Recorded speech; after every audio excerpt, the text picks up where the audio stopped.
A high-ranking D.C. Fire Department official has resigned amidst questions over whether the agency is in the midst of an equipment shortage. It comes after several high-profile incidents where people faced extended waits for an ambulance, and among them, an injured police officer. Autria Godfrey's in Southeast tonight with the search for answers. Autria? Allison, Deputy Chief Wayne Branch has been with the department since 1985. Most recently, he's been responsible for overseeing the emergency vehicles that you see here behind me. Now, he is expected to step down by the end of this month, but some within the firefighters union believe that the department is just making him the fall guy for issues still not being addressed.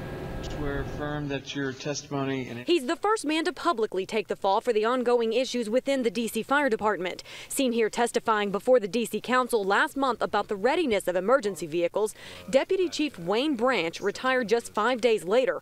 Turns out the number of units he told the council were ready and in service, well, some aren't even in neighboring states. Hopefully whoever takes the next or takes his lead can do better.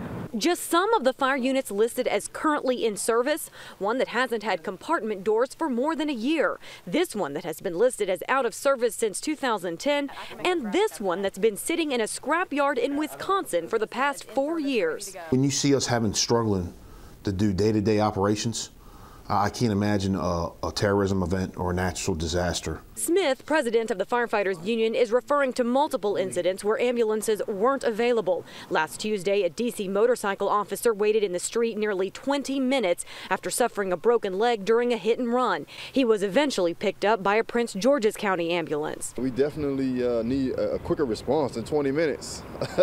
Because if I'm laying around for at least 5, I may jump in the car, and if I can, and go to the hospital myself.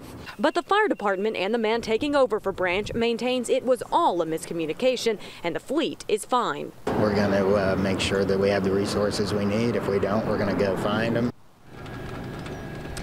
In addition to incorrect information on the equipment, the Firefighters Union president says that there were also discrepancies with the staffing vacancies that were listed to the D.C. Council. That, he says, makes it hard for him to believe that this was an honest oversight. Live in Southwest Washington, Autria Godfrey, ABC 7 News. And Autria Chief Kenneth Ellerby, meanwhile, released a statement saying Deputy Chief Wayne Branch had, in fact, used an old fleet schedule that had not properly excluded apparatus that had been removed from our inventory. As a result of his oversight, inaccurate information was reported. The deputy chief has informed me of his decision to retire, which I have accepted.